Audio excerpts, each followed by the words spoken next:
Losing time, I'm fading fast. I just wanna make it last. Try to let go of the past. I close my eyes, embrace the blast. Sleepless nights and headache stack. Restlessness to hell and back. We spent 400,000 RMB testing this phone. Well, not exactly. The camera was rented, but the ARRI Alexa Mini LFD itself actually costs around 400,000 RMB. And honestly, after seeing so many crazy concepts over the past few years that never made it beyond the prototype stage, we're genuinely excited that something as unconventional as the Honor RoboPhone is actually entering mass production. A lot of you are probably wondering how it compares with something like DJI Pocket or Luna, but I think there's a more interesting question we should ask. It's not simply about whether Honor can put a gimbal inside a phone. We also want to find out just how much Honor has learned from ARRI. So let's jump straight into it. A quick shout out to my tech partner from China for sharing this video. A big thank you for making this possible.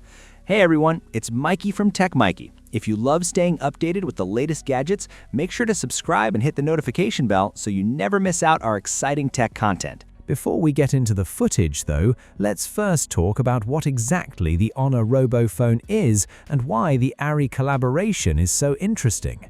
The biggest feature of the Honor RoboPhone is its built-in flip-up gimbal, something we've never really seen integrated into a smartphone before.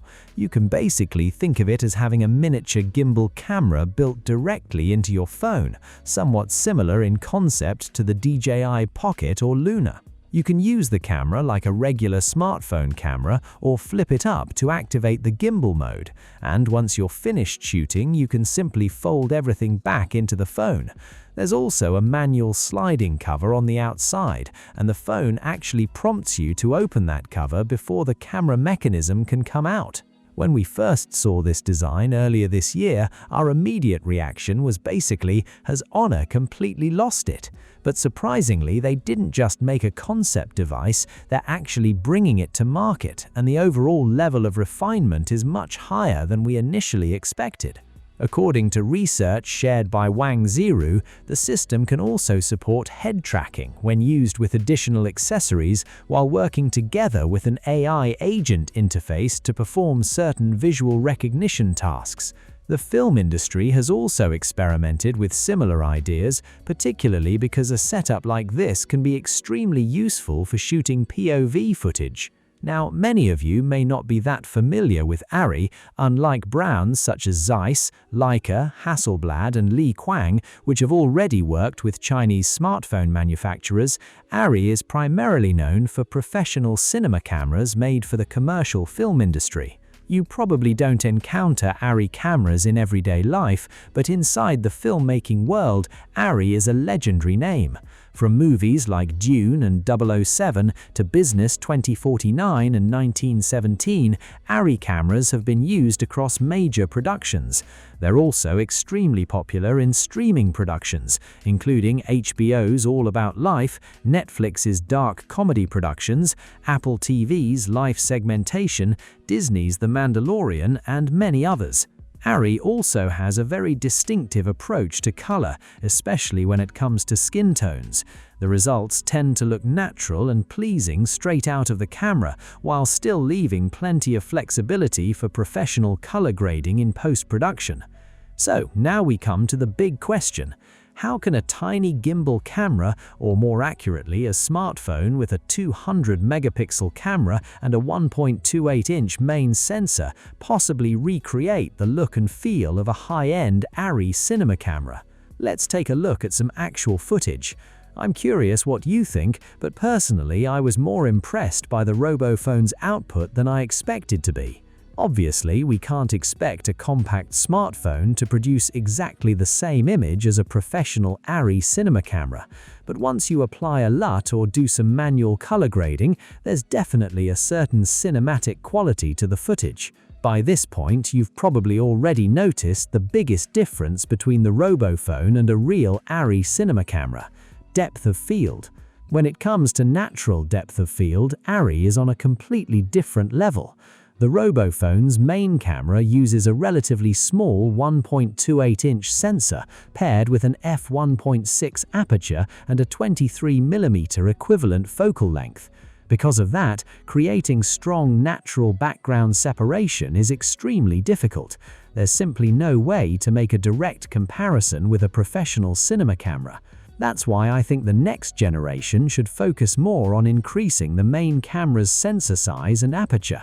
Another possibility would be developing an advanced computational depth of field effect, similar to the cinematic mode found on the iPhone. If Honor could combine that with the right tonal processing, we might finally be looking at something that feels like an ARRI camera designed specifically for a younger generation. There are also a few other areas where you can clearly see the difference, and skin tone is one of them. ARRI's color rendering has that classic, naturally pleasing look that immediately feels cinematic. Honor, on the other hand, can sometimes push skin tones towards a slightly rosier appearance. And because the physical sensor is still limited by the size of a smartphone, you can also notice a certain amount of sharpening being applied by the image processing algorithms. It's not particularly obvious unless you're looking closely, but it's there. Interestingly, the sharpening is much less noticeable when shooting in log mode. So, does the collaboration between Honor and ARRI actually work? I would say yes, especially when you consider the gimbal. No matter how you're shooting, the stabilization is extremely useful, helping keep the footage steady while maintaining consistent color performance. It's definitely an unusual approach to smartphone imaging, but that's also what makes it so innovative. That said, we did come across quite a few shortcomings with the Honor RoboPhone. And honestly, that's understandable. This is an entirely new category for smartphones, and it's only the first generation, so there are naturally going to be plenty of things that could be refined. For starters, the gimbal cover feels a little loose and slippery. When you're pulling the phone out of your pocket, it's surprisingly easy to accidentally pull the cover off. At first, I assumed this was simply a manufacturing problem, but later I found out that it was actually intentional. Honor designed the cover to be removable so it can be cleaned easily, and it also allows users to swap in different filters in the future. Honor's team also told us that ND filters and polarizing filters are already being developed. Then there's the weight. Don't let that relatively compact 6.3-inch display fool you. The RoboPhone is a thick and heavy device. It weighs a full 249 grams, and honestly, calling that half a pound is an understatement. Considering Honor has managed to fit a gimbal system and a massive 7,000 mAh battery into this relatively small body though, the weight does make some sense. Heat is another thing you'll notice.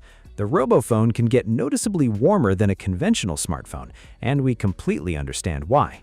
The upper section of the phone contains 3 cameras along with a 3-axis stabilization system, while the chipset is generally located in that same area.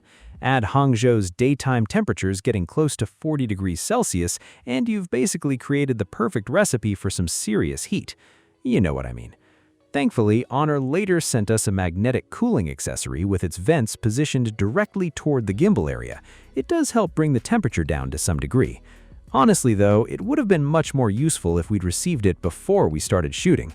Now, let's move on to the software experience, because this is another area where Honor has clearly put in a lot of effort. The entire video recording interface has been redesigned, and Honor has even developed a dedicated ARRI-style photography interface. Compared with the controls on a professional ARRI cinema camera, it's much easier to understand, but there are still a lot of buttons and controls packed into the interface, so there is definitely a learning curve. Honor has even positioned the shutter button right beside the joystick.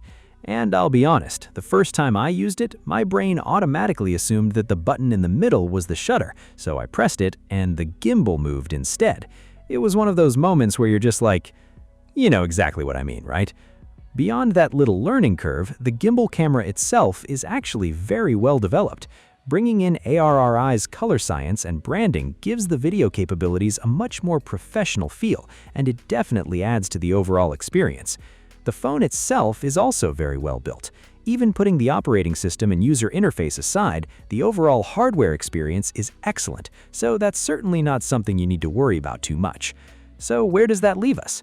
The Honor RoboPhone is an incredibly imaginative smartphone concept that has somehow made the jump from a crazy idea to an actual mass-produced product. The built-in gimbal is its biggest highlight, and the collaboration with ARRI makes the camera experience even more interesting. Of course, it isn't flawless. There are quite a few small issues that Honor will need to address in future generations, and this definitely isn't a smartphone designed for everyone. But despite all of that, Honor has genuinely surprised us this time. And Honor actually shared an interesting piece of information with us. The upcoming Magic 9 series will also incorporate a complete set of ARRI imaging technologies, along with even more features. So, if you're interested in experiencing ARRI's distinctive image tones like we did, but you feel that the built-in gimbal on the RoboPhone is a little too extreme, then waiting for the Magic 9 series might make more sense. Finally, we want to share a few genuine thoughts about this phone. The RoboPhone has definitely injected something different into what has increasingly become a very predictable smartphone market. Whatever its eventual sales numbers may be, Honor deserves credit for actually turning such an outrageous concept into a real product. These days, consumers seem to be getting increasingly frustrated with how repetitive the smartphone industry has become. People question just how thin the iPhone Air really needs to be. The Vivo 200 Ultra made compromises in certain specifications, while its move to a 35mm main camera focal length led some people to wonder whether Vivo was essentially trying to turn the phone into a camera. And then there was Xiaomi's rather flashy rear display, which also attracted plenty of criticism. So when we first heard about the RoboPhone, we honestly wondered whether people would accept something this unconventional. But if you look back, the smartphone industry used to be much more adventurous than it is today. Pop-up cameras, modular phones, and other unusual designs may have disappeared from the mainstream, but back when they were around, I think many consumers found those ideas genuinely exciting and refreshing. That's why, in a way, we actually welcome something like the RoboPhone. At least Honor didn't just talk about an outrageous idea and leave it as a concept. They actually built it, refined it, and put it into production. The base version of the Honor RoboPhone starts at 9,999 yuan in China, which works out to roughly 1,097 pounds in the UK and around $1,483 in the United States. And that's pretty much everything for this video. What other interesting and unconventional products would you like to see us cover next? Let us know down in the comments. We'd love to hear what you think.